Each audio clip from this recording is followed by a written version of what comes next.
What is going down, my YouTube family? It is your boy Zary from the XMG coming at you this morning, Monday morning, to do a new series that I want to do, and I'll get into that in a minute.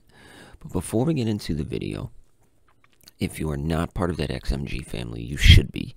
We are shooting for a goal of 1,000 subs. We are currently at 880, 120 away. So please consider hitting that subscribe button. And for all you XMG family members out there, thank you so much for the love, the support. I am catching up on the comments, but I am reading them as they come in. I just don't have time to respond all the time. And it is just really cool. All the questions, all the responses, I just love reading them. So thank you all for that. And don't forget about the giveaway. If you are a subscriber and you leave a comment to the question that I ask you, you are automatically entered to do that in any of the videos, starting with the announcement of the giveaway.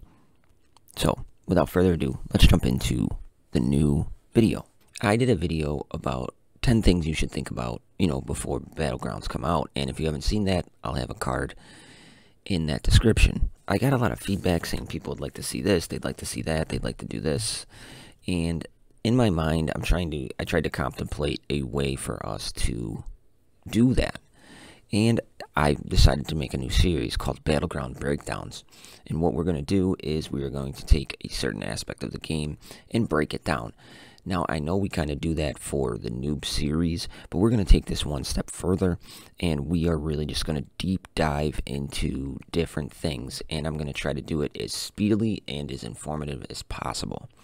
So for today's Battleground Breakdown, we're going to do the first one, and I thought it was the most important one to start with. We are going to look at leaderships in the game. So we are on my account, and that way maybe it'll give you some realistic look at where I have mine versus where you have yours. And we're just going to look at every single leadership in the game. I've took a lot of time and broke it down pretty much by 5 things. They could be all bad, they could be all good, they could be a mixture. Yeah, so let's jump into it. Now, the first leadership I'd like to talk about comes from Major Shot. Major Shot is obviously a goblin fighter, ranger, and obviously a leader. So to start off his leadership, we're going to have to take a look at what his leadership does. So all allied goblins deal 25% more damage if there are members of the order in the enemy party. Upon landing a critical hit, goblins have a 50% chance to increase the cooldown of a random enemy's ability by 1 turn. So let's take a look at some of the components in that. What is cool, first off, is Major Shot has an affinity for critical hits. So does General Murdoch, which we'll get into. But really, the runing on your goblins under a Major Shot versus a General Murdoch lead can be the same. So that is one big plus. This character in Major Shot is pretty readily accessible. So if you don't have General Murdoch, you still are able to get a lead for your goblins. So that is a plus. It counters order teams. Now for this is a plus and a minus for me, because there are a lot of order teams out there. But to reach the full potential of this ability, you need to fight orders, because you don't deal the 25% more damage unless there is order characters in the party. Now, if you're going into Battlegrounds and they don't have 6 very strong teams, people might be putting in a Darien lead because they kind of got Darien maxed out. They don't have full leadership yet. A Major Shot led, not maxed out goblin team be a very good counter to one of those lower end order teams you might see with a Darien lead. And then obviously, if you just see somebody put a Major Shot team on defense, just take in a clans team. That way, you're taking away half of Major Shot's leadership. They're not getting that 25% damage. So you can just take in a clans team. Pride would be good there. Something, your lower end orcs. Next leader up on the list here is Shadar. And Shadar's leadership, he increases the lifesteal of all allied demons by 20%. A 30% chance to apply slow for 2 turns when inflicting a debuff on the enemy. Okay, so let's look at Shadar here for a little bit. Slow is a great turn meter manipulation, so being able to inflict slow just by putting on another debuff, that is really kind of cool. But you need to have a team heavy in debuffs. And according to his leadership, half of his leadership, again, you need demons to reach its full max potential. So with debuffs, you have Kyra, you have Venomate, you have Mega Wheel, who's putting on debuffs, but at a 30% chance, that's another one of my drawbacks, is you have a 30% chance to apply slow for 2 turns. Also, Shadar is just extremely hard to get. With the percentage being so low, the need for demons, definitely not the best leadership. I don't really care for this leadership at all. Definitely Slinger is the better of the two, but if you have him and you're looking for a team, so we're seeing he puts on health steal, so that is a healing mechanic, and then he inflicts slow. So thinking about that, what are some counters that we could possibly use for Shadar? Definitely one that comes to my mind is a Zira-led Orc team. She puts on the heal block. She puts out all those debuffs in the beginning, so she could definitely hamper that. And then you also want to take a look into some people who could who dispel. And some thoughts about dispellers, which play into the Zira lead. For sure, we have Hard Orc and we have Tromgar. Just very, very good. Tromgar can put up the healing spell when he removes 2 debuffs from himself. Then you have Hard Orc. Every time he goes, he's removing debuffs. So definitely those two solidifying the Zira lead. But at the same time, you have the Soleus Nightingale combo, who's dispelling debuffs. You have Selena, who can passively do it. It might not always be the best in the way you want it to go, but she does that as well. Then you have somebody like a little baddie. When she taunts, she removes some debuffs. But then you have somebody like Eric Shieldbreaker, who puts up the debuff immunity. So that would just pretty much nullify a Shadar-led team, because they can't put that slow on, even if it gets through that 30%. So just something to keep in mind. If you see a Shadar lead, definitely take in human team for sure. You could take in the Orc team led by Zira, or even Tromgar if you have Hard Orc. Next up on the list, we have General Murdoch. Now, General Murdoch, his leadership ability, upon landing a critical hit, same thing as shot, so that is really cool. All allied goblins recover 20% of their turn meter, and have a 50% chance to call in a random goblin to assist. Can only be triggered once per turn. So what are we looking at? He gives turn meter if they get a critical hit. Super cool. Calls in to assist other goblins. Super cool. But he needs goblins in his team, or it doesn't work. Also, he is a top-end goblin, extremely hard to get, and to kind of run him to his full potential, you need Instructor Goram, you need Dr. Frank. I mean, you don't essentially need them, but to reach his full potential, you kind of do need them. So, but if you put him out there, and you're running him with an Adam, a Old Lore, Sergeant Pigwald, and a Major Shot, he's nearly not as good. So he does kind of require the top-end goblins. And so he's calling in people to assist. So looking at that, some things that automatically come to mind to counter a General Murdoch assist-heavy team is obviously people who daze. The person that comes to mind that dazes right away is Kyra on her second ability. She has the Mass Daze, a 30% chance to daze the enemy for 2 turns, but still 30% chance, and she's a pretty speedy character. Also, if you have Dr. Frank, he dazes once they have the shock ability on them. He does his mass AoE. He can inflict the daze if they are already inflicted by shock. So a counter to General Murdoch could be a goblin-led team with Dr. Frank. Another good counter to a goblin team is somebody who can inflict blind. You have Yogi, who can inflict blind, but he's pretty hard to get. You have Little Baddie, who can inflict blind on her third ability. She's a 30% chance, but she could inflict blind. That would just mean if they were blinded, all those assists coming in do absolutely 0 damage.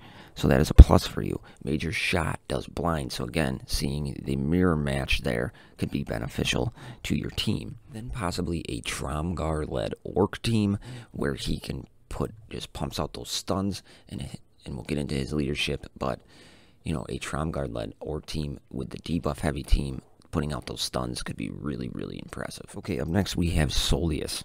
Now, Soleus is one of the best leaderships in the game, so that is a plus for me right there. So, Both the physical damage and magical damages of all allies from the order are increased by 25%. Counter chance of all allied humans is increased by 10% for each living human in the party. The critical chance of all elves is increased by each living elf in the party. And the potency of all panda allies increased by 5% for each living panda in the party. So he encompasses all of the order. He is not just a human leader. He is not just an elf leader. He encompasses all of the order. Plus number 2. Plus number 3 is the damage increase allows you to have other rune choices. The downfalls of this is maximizes his potential under a human team with Nightiel by his side. So there's kind of the other two, is he needs Nightiel to maximize his move kit, and she needs Soleus to maximize her move kit. So that's kind of a space taken right there. And Nightiel is a lead, which we'll get into in a minute. So she just is definitely, or he is just definitely much better with humans by his side and Nightiel. So some possible counters for Soleus, what do we want to look at here is we want, if he's going against humans, you want the daze mechanic. We've already talked about the daze mechanic. So you have Kyra. Then also you want to talk about heal blocks. So you have the Zero lead with Orcs and anything really, really fast. If you can get outsped, if you can outspeed like the Cruel and the Soleus on a team, you can take it down. You know, you have the more Doom and the Demons combination, which just decimates Soleus. And, you know, Goblins can also hold against Soleus if they are fast. So you want to look at the heal blocks, the ability blocks, the speed of your team versus a Soleus-led team. Alright, next up on the list, we have Nightiel. Nightiel's lead at level 6, the accuracy of all allied elves increased by 20%. Upon landing a critical hit, allied elves recover 10% of their maximum health. Upon landing a fatal blow, the elves recover 25% of their max health. So, Nightiel. Plus it's the only elf leadership out there, so if you really, really want to run an elf lead or an elf team, she's the only lead you have to work with. Some negative drawbacks is that it's only elves. Elves aren't really that good. They have some components, but they need a leadership, and hopefully Celine, when she comes in, makes the difference for an elf team. But as for right now, this just doesn't really help. Why is it giving so much health when the elves already have 2 healers? Does not make any sense to me. Another good thing, though, to keep in mind is it's based off of critical hits. And critical hits actually play well into all of the elves' synergies. You can focus on critical hits with your elves, and you're still doing okay with other move kits, and you're not giving up stuff. But what could counter this? Essentially anything counters this. A Zero-led team. Pride does very well versus elves. Any team that could put out damage over times. So, you know, if Wonder Lua puts him under stealth and you're pumping out the damage over times, like the bleeds, burns, it really negates Wonder Lua's turning everybody invisible. Poisons do really well against this team. And, you know, tankier champions, maybe possibly running a double tank versus elves would be big, because then they're not getting that fatal blow to restore all their health. Or, you know, possibly pandas with a Kinley lead. That could definitely help your team out versus a Nightiel. Alright, next up on the list we have Slinger. Slinger's lead reads, at level 6, all allied demons gain 20% of their max health. Every time an ally suffers a critical hit, all allies recover 5% of their turn meter, and allied demons recover twice this amount. So some good things. It says all allies, so he does have a component where you can put in order, you could put in clans, you can put in anybody, and it says all allies. Downfall is to reach its full potential, you need demons. A real big plus about this leadership is that a lot of people run AoE heavy teams. AoE heavy teams are not good versus a Slinger lead. Yes, you're attacking all your enemies and you're bringing them down, but if you have somebody like a Freezard who AoEs 5 times versus an all-demon team, you're giving that whole team 50% turn meter. So AoE teams kind of get negated from Slinger's leadership. But to maximize this leadership, you really need that like kind of more Doom, maxed out full demon team, or you definitely need a tank in there with like a mega wheel. So it is a harder composition to kind of make work. Now again, some things that could counter this. Obviously the days, so they don't get that turn meter gain. We've kind of touched on that already. Dr. Frank, Kyra. Stunning teams, so when they get that turn meter, they can't go. You know, Tromgar, things like that. Corkrum. And then a really fast, super fast human team with Cruel. You know, putting people under stealth so they can't target who they want to target. Could be beneficial when fighting a slinger team. Next up on the list, we have Tromgar. Now, Tromgar has a leadership ability where both the potency and tenacities of all allied orcs increase by 30%. For each debuff an allied orc inflicts on the enemy, all orcs recover 5% of their health.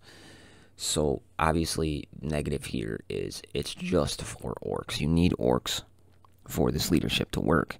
A plus here is 25% potency is absolutely freaking huge, especially for a Tromgar who can inflict stun. You have burn on Corkrum. You have stun on Corkrum. Zero with her ability, or heal block. Huge under this lead. So, orcs need that potency. Even if you put a Diesel Rog under this, he needs a damage decrease. So, that would be huge. So, that is a big plus. Really works into the orcs kits very well. You're recovering health. So, with a Mortha, she isn't the best healer in the game. So, putting on those constant debuffs is very nice. So, it increases your survivability. A plus and a minus is you have 3 pretty good orc leads with Rantha, Tromgar, and Zera, but there's not enough orcs to go around, so keep that in mind. So some counters that could obviously do this is, again, we see somebody like Eric Shieldbreaker who puts up the debuff immunity, and if doesn't matter how much potency you have, if you have debuff immunity on, they're not landing it. Somebody who could stun, heal blocks in like a blind or an AoE team, burn teams, just high damage teams, because orcs kind of got to get ramped up a little bit, not much, but to increase the speed of the orcs is a lot more difficult than the humans. So a really fast, like human team, really fast goblin team could absolutely decimate this team. Next up on the list is the second of the 3 orc leaderships, and that is Rantha. Now, Rantha's ability at level 6 is both the physical damage and magical damages of all allies from the clan are increased by 25%. All allied orcs gain 5% lifesteal for each living orc. The crit damage of all allied goblins increased by 10% for each living goblin in the party, and tenacity of the pride is increased by 5% for each living pride in the party. So, plus for this is a mini Soleus lead.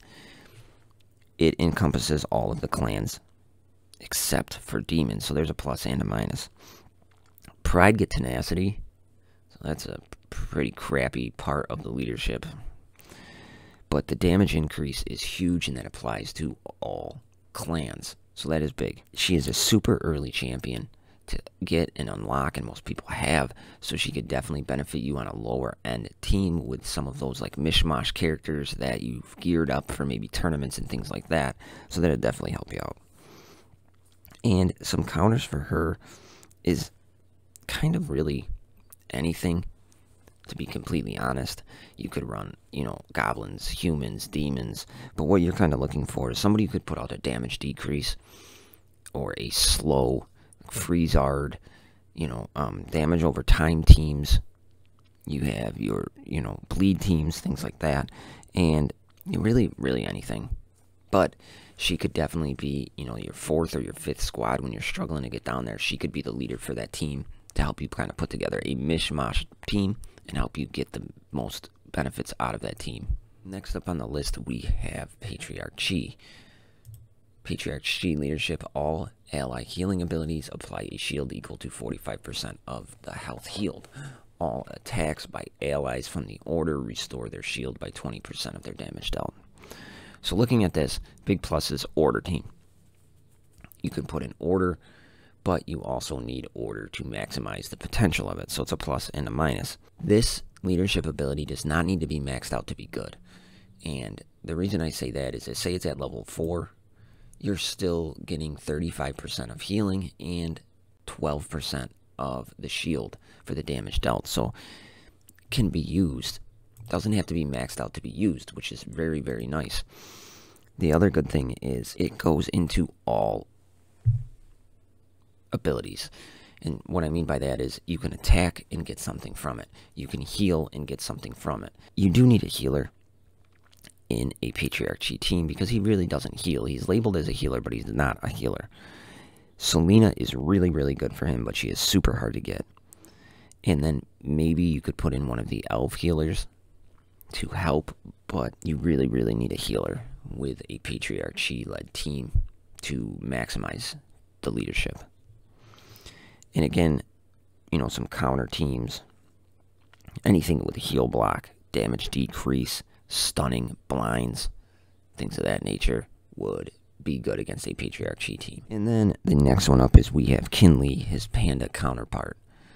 So Patriarchy's lead is all allied pandas gain 30% of their max health. Pandas recover 5% health for each critical hit dealt and each buff applied.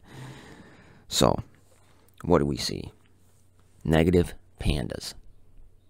A plus and a minus is critical hits. And what I mean by that being a plus and a minus is critical hits don't really play into other pandas' synergies. You have damage dealers on that team, so it could. So that's why it's a plus and a minus. Like Ember, Rin the Unseen, Lake, you want them to hit hard, but like you want potency. You just have to look at those things. So it's a plus and a minus, but the fact of it is if they crit, like if you do an AoE and you crit 5 times, that's 25% of your health. So, but the other thing is too, is that it says for each buff applied. So if you are a buff heavy team, so Patriarchy's putting out those armor increases, that's huge. Anytime, you know, he taunts, you get a Foul in there who puts up the damage increase to the whole team. That is huge. Master Duo, he can put up the counter chance on himself. He can put up healing on people. So there's a lot of buffs in the panda party. So that is huge for their survivability. And real big negative for me is that the pandas, to be a really, really good panda team, you got to have some hard to find characters. You have Ember, who is a special event. You have Rin, who's in the tournament shop. You have Lake, who's in the tournament shop. So 3 of the best pandas are hidden behind some sort of wall. Patriarchy is another lead, so if you want to maximize his leadership, he's not going to be involved in a panda team.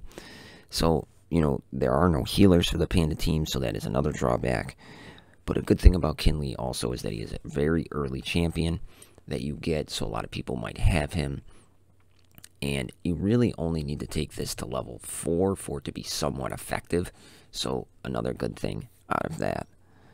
And really counters to the panda faction is damage.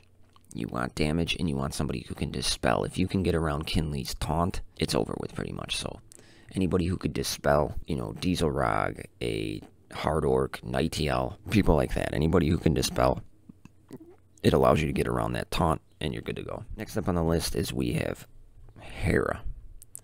And Hera's leadership ability here at level 6. All allies from the Pride gain 20% dodge increase. When the battle starts, all allied Pride defenders gain taunt for 2 turns. All allied Pride healers and tacticians gain invisibility, and fighters gain a damage increase. Pretty good leadership on paper. The bad part is that it's only Pride. You need Pride to run it with her. Good thing is, everything is for 2 turns. That is awesome. It's not just a 1 turn. They get it out of the gate, and as soon as they go, it goes away. They get that for 2 turns, which is exceptional. Big thing about this leadership that I love is it is the only pre-taunting mechanism in the game. You put Salvador with her, and he has that taunt up right away. For the glass cannons on the Pride, this is absolutely vital. It's a really, really well-built leadership.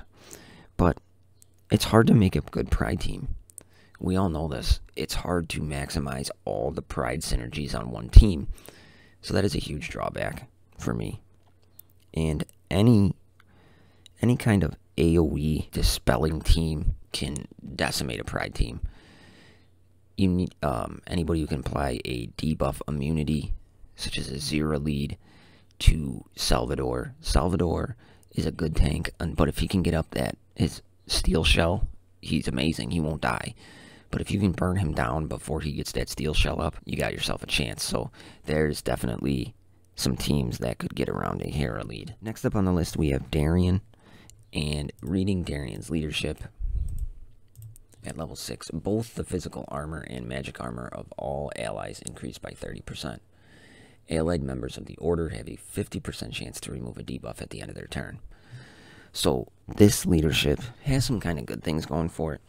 The fact that it could dispel at a 50% clip is pretty good. If you put that on a, orc heavy team versus a Zera, it could benefit if you can get it to proc. The other good thing is that it's all allies. So we have another all-encompassing leadership. So for that 4th or 5th team, if you're struggling for a leadership, Darian can help out.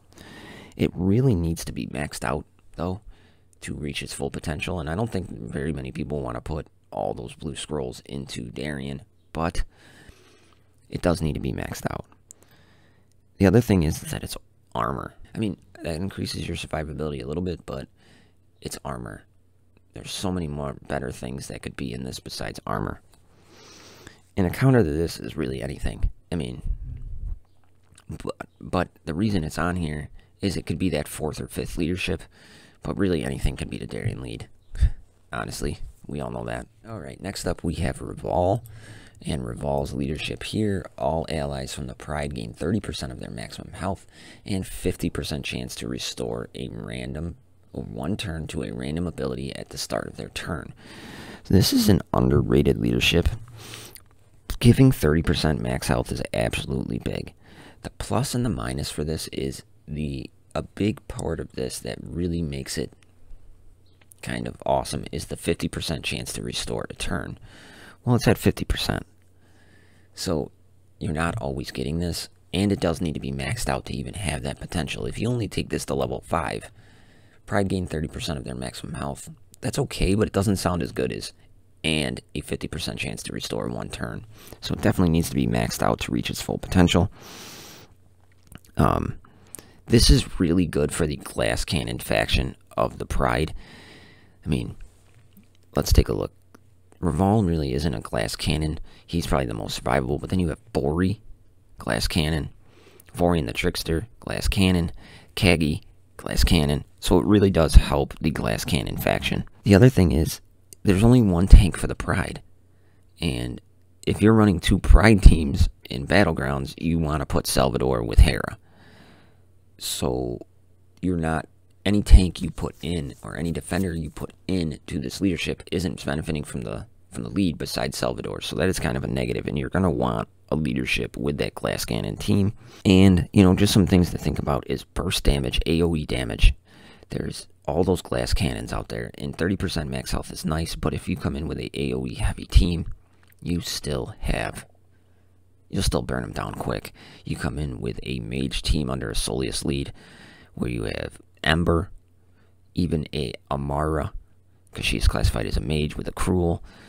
You have Freezard in there, Snorrian Freezard with his bleeds.